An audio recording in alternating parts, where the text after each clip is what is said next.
வரும் தேர்தலில் Tamil Nadu wise NDA இடையேதான் போட்டி. முதல்வர் ஸ்டாலின் பேச்சு. திமுகவுக்கு ஆதரவாக நடிகர் வடிவேலு.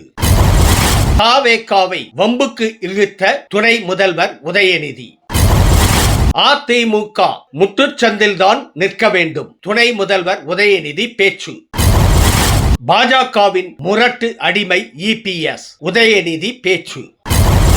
துரோகம் செய்த பாஜகவுடன் அதிமுக கூட்டணி. கனிமொழி பேச்சு.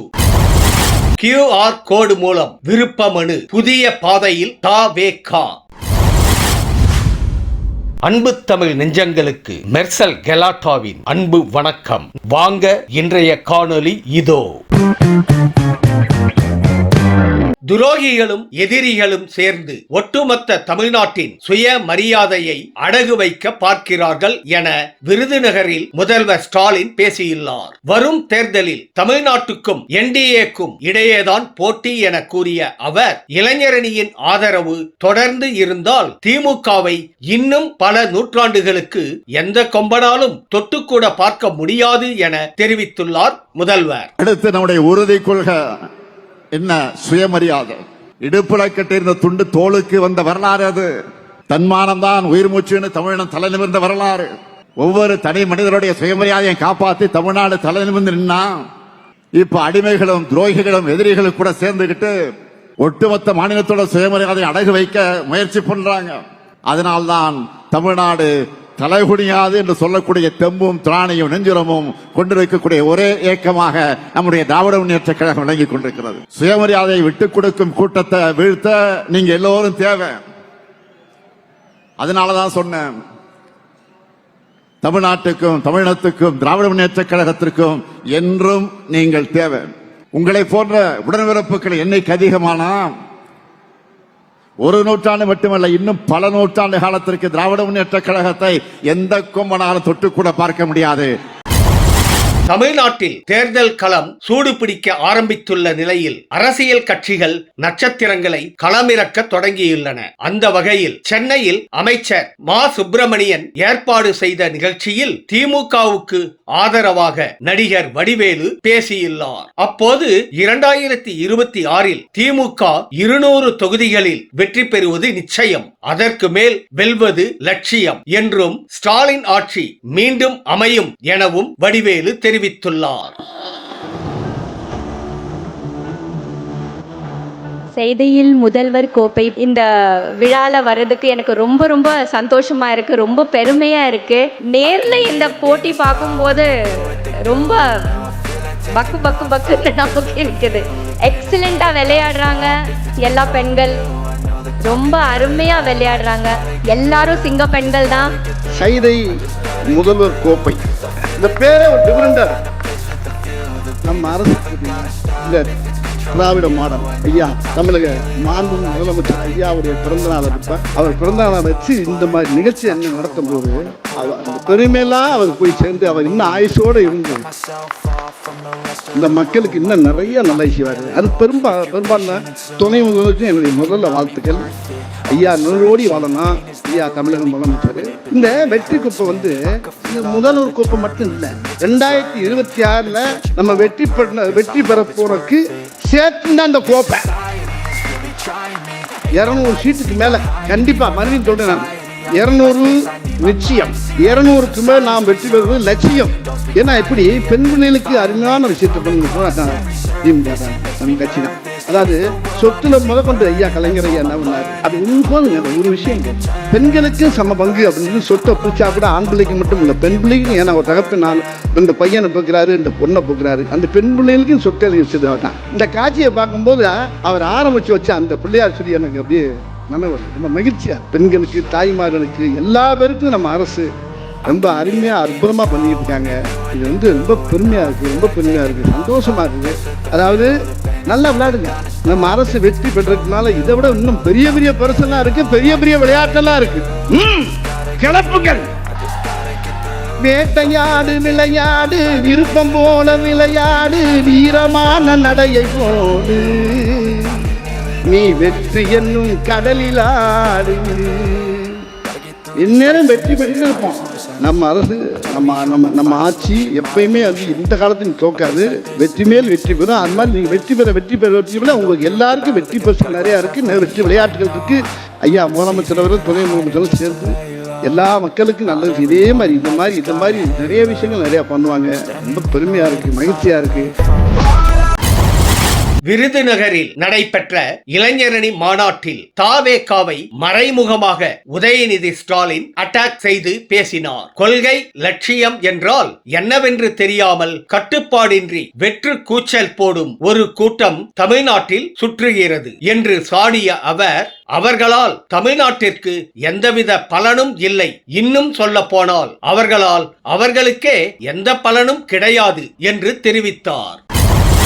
பாஜகவின் மிரட்டலுக்கு பயந்து அதிமுக கூட்டணி வைத்துள்ளது. ஆனால் திமுக யாருக்கும் பயப்படாது என்று விருதுநகர் இளைஞரணி மாநாட்டில் துணை முதல்வர் உதயநிதி பேசியுள்ளார். மோடியின் கால்களை பார்த்து இபிஎஸ் மற்றும் அதிமுக நடந்தால் முட்டுச்சந்தில்தான் நிற்க வேண்டும் எனவும் கடுமையாக விமர்சித்துள்ளார். அத்துடன் மக்கள் மத்தியில் முதல்வர் ஸ்டாலினுக்கு செல்வாக்கு அதிகரித்துக் கொண்டே செல்வதால் சங்கிகளுக்கு எரிச்சலும் கோபமும் வருவதாக பேசியுள்ளார்.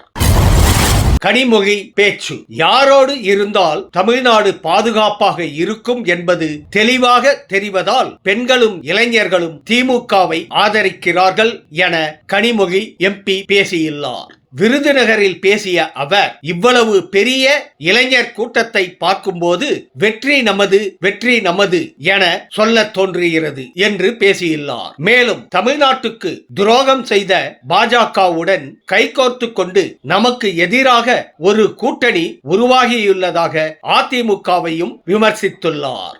இங்கே தமிழ்நாட்டில் இருக்கக்கூடிய இளைஞர்களுக்கும் பெண்களுக்கும் தெளிவாக தெரியும் யாரோட இருந்தா தமிழ்நாடு பாதுகாப்பாக இருக்கும் என்று. நமக்கு எதிராக ஒரு கூட்டணி உருவாகி இருக்கிறது. எல்லாம் கை கோர்த்துக்கிட்டு மேடையில் ஏறுறாங்க. பிஜேபி அதிமுக தலைமையிலான கூட்டணி இல்லை, பிஜேபி தலைமையிலான கூட்டணி. முரட்டு பக்தர்களை பற்றி கேள்விப்பட்டிருப்பீர்கள், முரட்டு அடிமைகளை பார்த்திருக்கிறீர்களா என துணை முதல்வர் உதயநிதி கேள்வி எழுப்பியுள்ளார். பாஜகவுடைய முரட்டு அடிமையாக தற்போது இபிஎஸ் திகழ்வதாக கூறிய அவர், அதனால்தான் மத்திய பட்ஜெட்டை அவர் வரவேற்றிருக்கிறார் எனவும் கூறியுள்ளார். மேலும் இப்படி எத்தனை அடிமைகள் வந்தாலும் நிச்சயம் வரும் தேர்தலில் குறைந்தது 200 தொகுதிகளில் திமுக வெற்றி பெறும் எனவும் உதயநிதி பேசியுள்ளார். சமீபத்தில் ஒன்றிய அரசு பட்ஜெட் தாக்கல் பண்ணாங்க. வழக்கம் போல தமிழ்நாட்டுக்கு எந்த திட்டத்தையும் தரல. இதுல என்ன கொடுமைனா, ஒன்றிய நிதி அமைச்சர் நிர்மலா சீதாராமன் அவர்கள் பட்ஜெட்டை படிச்சு முடிக்க கூட இல்ல. அதுக்கு முன்னாடியே தமிழ்நாட்டில் இருக்கக்கூடிய எதிர்க்கட்சி தலைவர் திரு எடப்பாடி பழனிசாமி அவர்கள் வாழ்த்து சொல்றாரு. என்ன மிகச்சிறந்த பட்ஜெட், சிறப்பான பட்ஜெட் அப்படின்னு. பட்ஜெட்டே படிச்சு முடிக்கல. நீங்க கேள்விப்பட்டிருப்பீங்க முரட்டு பக்தர்கள், முரட்டு தொண்டர்கள். ஆனா முரட்டு அடிமை கேள்விப்பட்டிருக்கீங்களா?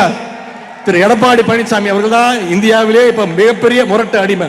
அது மட்டும் இல்ல, மோடி தமிழ்நாட்டுக்கு வந்தோடனே சூரியன் மறைஞ்சிருச்சு அப்படின்னு சந்தோஷப்படுறாரு. நம்ம தலைவர் சொன்னாங்க, கால்களை மட்டுமே பார்த்துட்டு இருந்தீங்கன்னா மேல பார்த்தா தானே உங்களுக்கு சூரியன் தெரியும்னு தலைவர் சொன்னாங்க. உடனே திரு எடப்பாடி பழனிசாமி அவர்களுக்கு கோவம் வந்துருச்சு. என்ன தெரியுமா சொல்றாரு? காலை பார்த்து நடந்தாதான் நாங்க நேரா பார்த்து நடக்க முடியும், காலை பார்த்தாதான் நேரம் நடக்க முடியுமா அப்படின்னு ரொம்ப அறிவுபூர்வமா கேட்டார். திரு எடப்பாடி பழனிசாமி அவர்களே, தலையை நிமிர்ந்து பாதையை பார்த்து நடந்தீங்கன்னா தான், வழியை பார்த்து நடந்தாதான் நேரம் நடக்க முடியும். நீங்க திரு மோடியுடைய காலையும் திரு அமித்ஷாவுடைய காலையும் பார்த்துட்டே நடந்தீங்கன்னா உங்களை மாதிரி முட்டு சந்தில தான் போய் நிக்க முடியும். இவ்வளவு நாளா அதிமுக பாஜகவுடைய கிளையா இருந்துச்சு. இன்னைக்கு அதிமுக பாஜகவோட இலையா மாறிடுச்சு. தமிழ்நாட்டில் 10 தோல்வி பழனிசாமியும் மொத்த தோல்வி மோடியும் என்னதான் கூட்டணி வச்சாலும் தமிழ்நாட்டுக்குள்ள உங்களை ஒருபோதும் தமிழ்நாட்டு மக்கள் அனுமதிக்க மாட்டாங்க. கழக இளைஞர்கள், நம்முடைய இளைஞரணி தம்பிமார்கள் எப்படிப்பட்டவங்கன்னு பேரறிஞர் அண்ணா அவர்கள் அவரே சொல்லியிருக்கிறார். இந்தி திணிப்புக்கு எதிரான போராட்டம் பண்ணப்போ கழக இளைஞர்கள் மீது தடியடி, துப்பாக்கி சூடு பல்வேறு தாக்குதல்கள் நடத்துறாங்க. அப்போ அண்ணா சொன்னாரு, உங்களோட தடி அடியால துப்பாக்கியால சாதிக்க முடியாத இளைஞர் கூட்டத்தை நான் என்னோட சுட்டு விரல் காட்டினா தமிழ்நாட்டு இளைஞர் பட சாதிக்கும் அப்படின்னு பேரங்க அண்ணா சொன்னார். தலைவர் அவர்களே, அண்ணா சொன்னது சுட்டு விரல். நான் சொல்றேன் சுட்டு விரல் தேவையில்லை உங்களுக்கு. நீங்க கண் அசைச்சா போதும், இங்க இருக்கக்கூடிய இளைஞர் பட நீங்க சொல்றத செஞ்சு காட்டும். பாசிஸ்டுகள் இருந்து தமிழ்நாட்டையும் தமிழ் மக்களையும் எந்நேரம் காப்பாத்துறதுக்கு திராவிட முன்னேற்ற கழகத்துடைய இளைஞரணி தயாராக இருக்கும். தாவேகா தேர்தலில் போட்டியிடும் வேட்பாளர்கள் விருப்ப மனு அளிக்க தொடங்கிய நாளில் பனையூரில் பலரும் குவிந்ததால் அப்பகுதிவாசிகள் அவதிப்பட்டனர். இதனால் இணையதளம் மூலம் விருப்ப மனு அளிக்கும்படி கட்சியினருக்கு தாவேகா தலைமை உத்தரவிட்டது. இந்த நிலையில் QR கோடு மூலம் விருப்ப மனு அளிக்கலாம் என்று அறிவிக்கப்பட்டுள்ளது. இதனால் இந்தியாவிலேயே முதல் முறையாக QR கோடு மூலம் தேர்தலில் போட்டியிடும் வேட்பாளர்கள் விருப்ப மனு பெறும் கட்சி தாவேகா என தொண்டர்கள் கூறி மகிழ்கின்றனர். உங்கள் கருத்தை கமெண்ட் பாக்ஸில் பதிவிடுங்க.